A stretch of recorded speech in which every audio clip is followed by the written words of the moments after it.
Hey, what's up guys, welcome back to Brashly, and today we're going to react to the most painful cave deaths of all time. Now, this video is probably gonna be crazy. We are watching a video right by the creator of the Paint Explainer. Now YouTube, please, if you're watching this, please don't copyright this video. I'm just trying to do a reaction video. I will send the original video leak. Yeah, basically YouTube, try not to copyright me. But yeah guys, if you're watching, guys, make sure, if you have a quick minute, just please like and subscribe. We're trying to reach 100 subscribers by the end of the year. And yeah, let's get straight into the video. Sterkfontein Cave Incident. It was September 29th, 1984. Right. A cave explorer 1984. named Nuno Gomes was exploring unmapped sections of the Sterkfontein Cave Right. in South Africa. South he was accompanied Africa. by his two friends, Peter Verhulsel and Malcolm, and together Right. they planned to lay a guideline from the entrance to the... Oh my god. So this is what the tunnel looks like. So they have this like yellow rope right here, so more like a guideline, so like they can see their own path. I'm guessing is what they're explaining here. Not gonna lie here, bro, like this feels so dangerous though, because like if you're like swimming in like the middle of the water, but like you think like this is like the exit or something, you're trying to get out of something, and like climb over like over here, brother, and, this like, guy you thought, like, stinks! I don't know, something. I'm just gonna stop yapping. farthest point of the wet cave area known as Milner Hall. The plan Milner was for Nuno Hall. to go in and place the guideline, Alright. while Peter and Malcolm waited outside, assisting him Okay. on the surface. Nuno plunged into the water and successfully laid the line, covering a distance Alright. of 396 feet from Dang. the entrance to the end. That's Happy long. because of the success, the three decided to go back in and follow the new guideline. Dang, wait. Dang, that's... I don't know why that... But that looks pretty, like, short to crawl through, though. I ain't Once gonna they cap. reached the air pocket at the end, they were satisfied that they had successfully mapped this Alright. cave section, so they turned around and began to head out, following the line. As Nuno led the group, he suddenly felt Malcolm touch him. Malcolm was signaling yo. that Peter was no longer behind them. Nuno went back to see where Oh. Peter had gone and noticed that he had entered a side tunnel. Nuno Are you serious?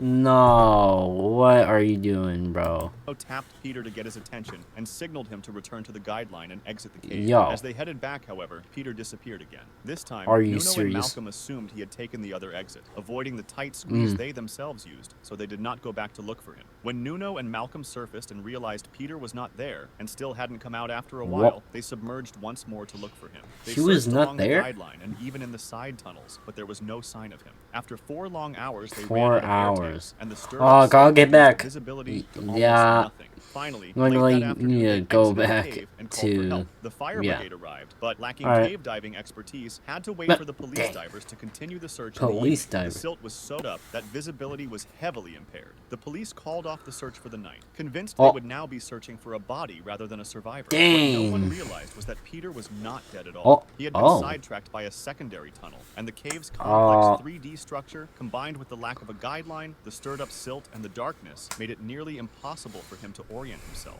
After trying many possible paths, Peter found a small room and decided to wait there for rescuers. He shone his light into the water in hopes of signaling his friends, but when no one came for a long time, he switched it off to conserve the little battery life remaining. Alright. He tried making noise Dang. by banging his tank on the rocks, but to no avail. Eventually, Dang, that must suck.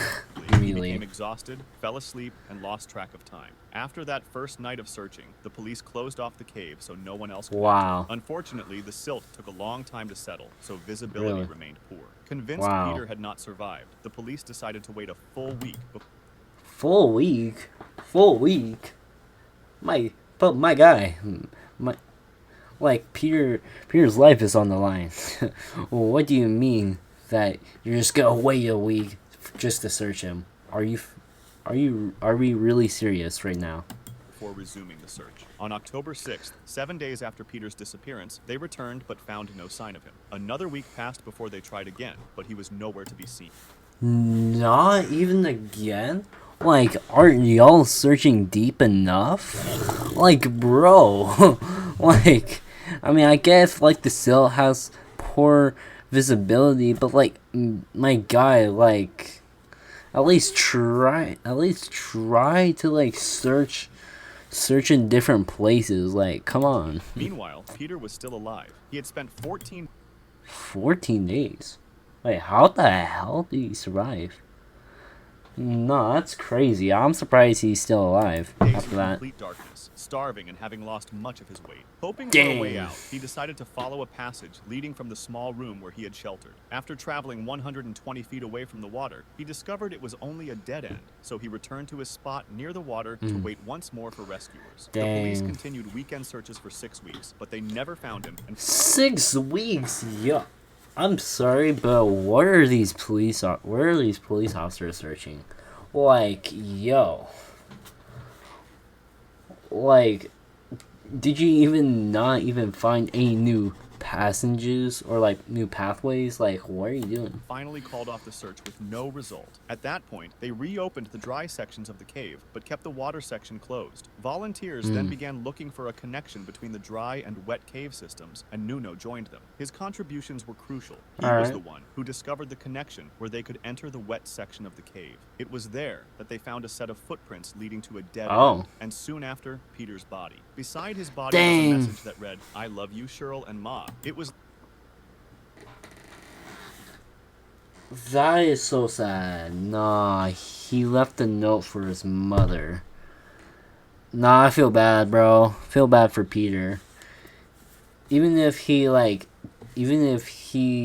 randomly just went to a different direction, still, I mean, I still feel bad for Peter, bro. later discovered that one diver had come really close to finding R.I.P. him as he entered an opening that was just Oh. 100 feet away from Peter's location. The 100 autopsy feet away. revealed that he died of starvation after 3 weeks in the cave. Although we may criticize Dang. Peter's decision to explore on his own, we should also respect the fact that he fought to survive until the very Yeah. end.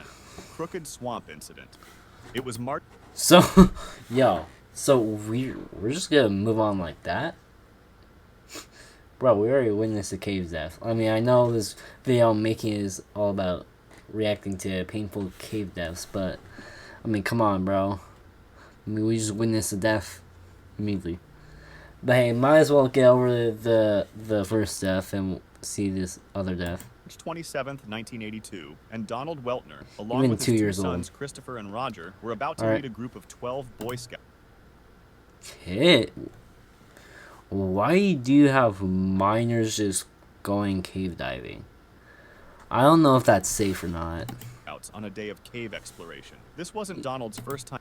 Even if they're like Boy Scouts, I don't think like you should like let kids like cave dive, go into caves or anything like that. Like what if one of them gets like stuck inside of like a hole and like they can't get out of?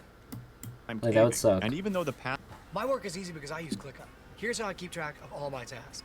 I start by brain dumping everything I need to get done in a list. All right. passages in the Crooked Swamp cave system were notoriously narrow, he wasn't too concerned. Donald was bigger than the other participants, so if he could get through, the rest of the group could too. At 2 o'clock, Alright. they entered the cave through its 16 by 28-inch entrance and stopped in a room inside. Donald was I don't know on if the that's eastern big or side not. and noticed several smaller tunnels Smaller leading tunnels. from the room. However, because Okay. they weren't sure which passages would be too narrow, Donald decided to check one. It involved a tight squeeze but appeared to Ooh. open to another section, so he Yikes. tried.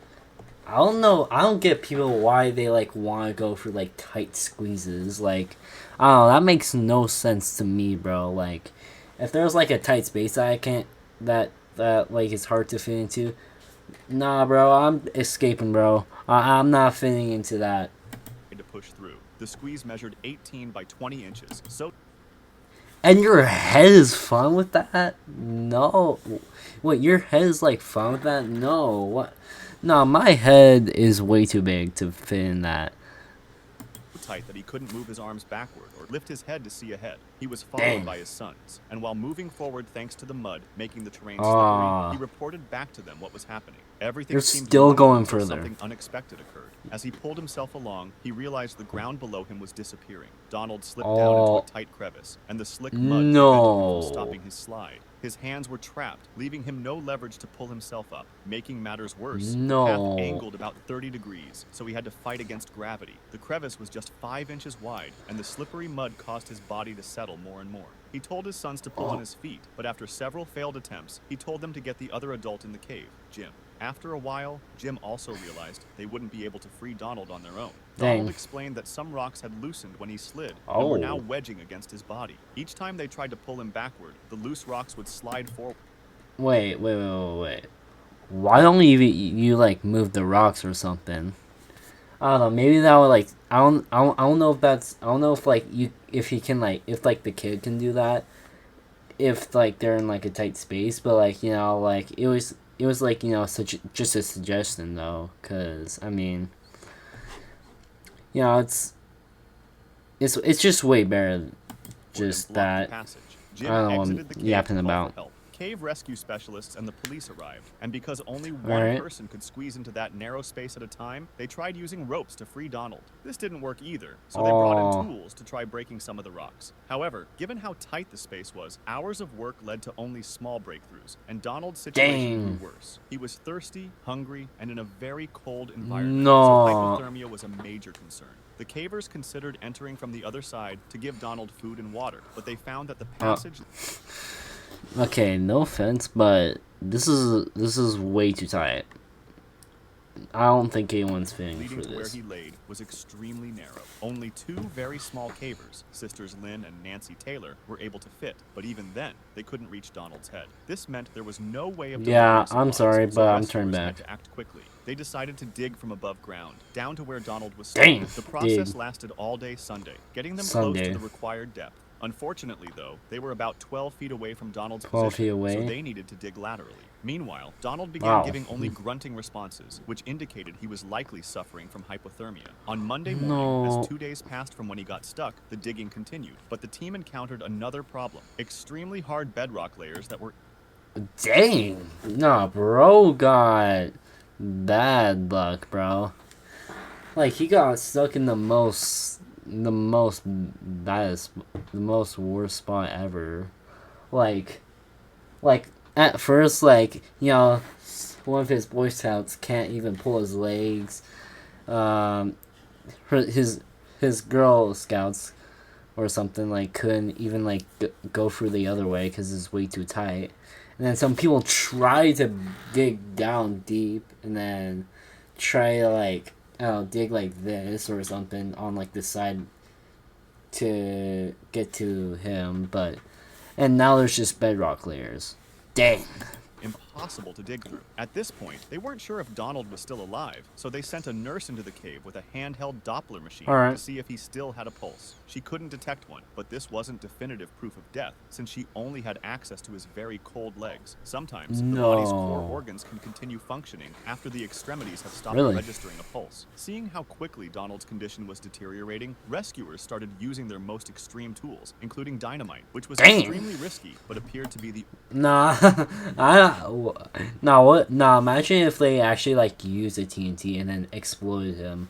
That would be crazy. only option left. On Tuesday morning, they finally managed to reach his location, and a doctor was sent in immediately. But as many feared, Donald had died. It took an entire day to retrieve his body, and an autopsy later confirmed he had succumbed to hypothermia sometime between Sunday night and Monday morning. Following his death, the cave system was restricted to limited access.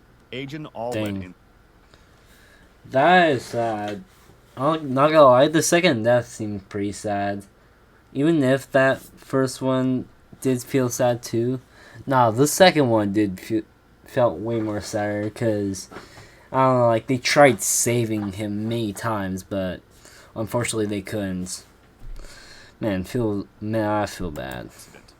Roger Solari and Martin Farr, Alright. aged 26 and 23 respectively, wanted to map out the Agent Allwed cave system in South Wales. Let's see. So this is the cave. I mean, the water looks very dirty.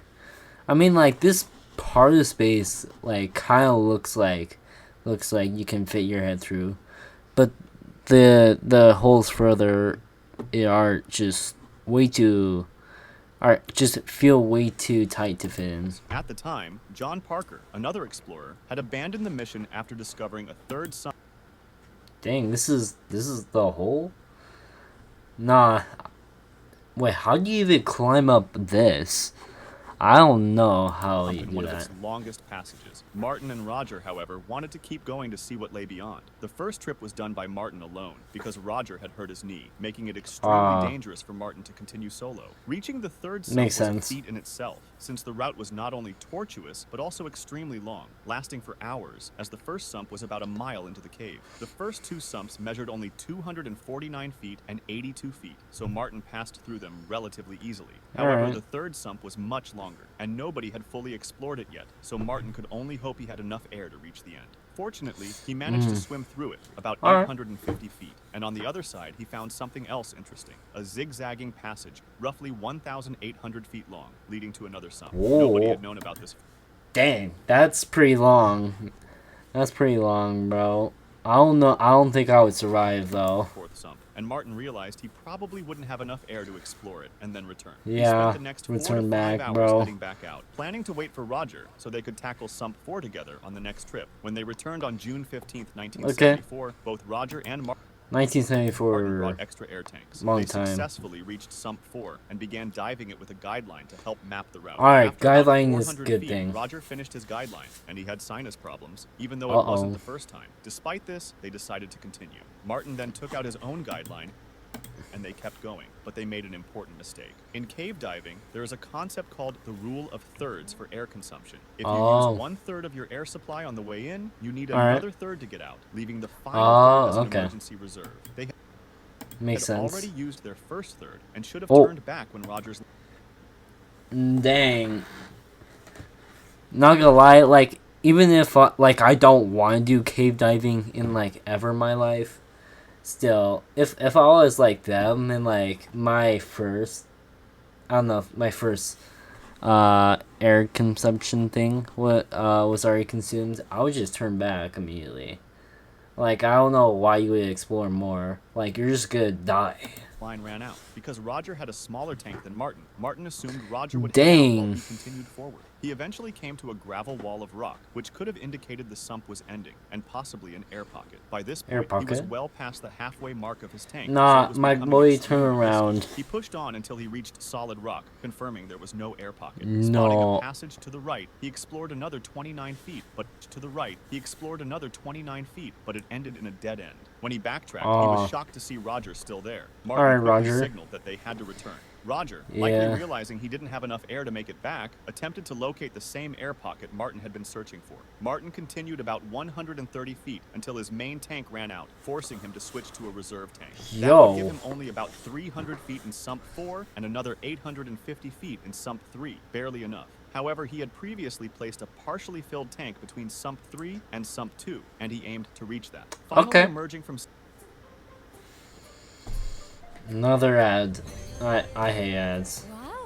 sump 4, Martin sat on the bank, waiting for Roger, who, remember, had a smaller tank. If he didn't appear soon, Dang. it would be a huge problem. I feel bad After for 20 Roger, minutes bro. with no sign of Roger, Like, Martin El realized Mari that for Roger had giving him a surfaced small from tank. Sump 4 at that moment. He likely wouldn't have enough air left to get through sump 3. After an hour, Martin was certain Roger's air had run out. Martin entered the water again and tried pulling the guideline to make it tense, but it didn't. It was no longer connected. It had been cut at about the 430-foot mark. Are This you was probably where Roger serious? needed to change tanks, No. because switching them wasn't a simple task at the time. He might have put his arm through the line to avoid losing it, twisted his body to reach the valve, and become tangled, forcing him Yo. to cut the line to Dang. move freely. This, combined I mean, with I the guess slow that would have been picked-up me by too. movement, likely reduced his visibility, and he may have swum the wrong way. At that point, there was no doubt Roger had exhausted his air. Martin stayed calm and managed to navigate the next 3 sumps safely. He alerted the authorities immediately, and the search Okay, for Roger's good, body good. began. Martin himself joined the search, along with many others. However, Roger's Dang. remains were not found until 1986, 12 years later. 12 years later. 12 years? So they couldn't find this person? No, that's crazy. Covering the body was deemed too risky, so it was left in the cave, and a plaque was placed near the entrance of Sump 1 in Roger's honor. In 1987, another Wow. explorer passed through Sump 4 and finally Alright. located the air pocket, 875 Oh, feet wow. in, the very So the water just, I guess, just lowered down, I guess. one Roger and Martin had hoped to find. It was called the Against All Odds Chamber. Martin stated that after this incident, he never broke the rule of thirds again. He went on to have Yeah, a remarkable diving career. Today, I know, like, I know, like, I advise all you guys to never do cave diving, but like, if you like this type of stuff, good for you. But I can never do it. But if you are interested in cave diving, just make sure that that you should never break the rule of thirds for air consumption, cause yeah.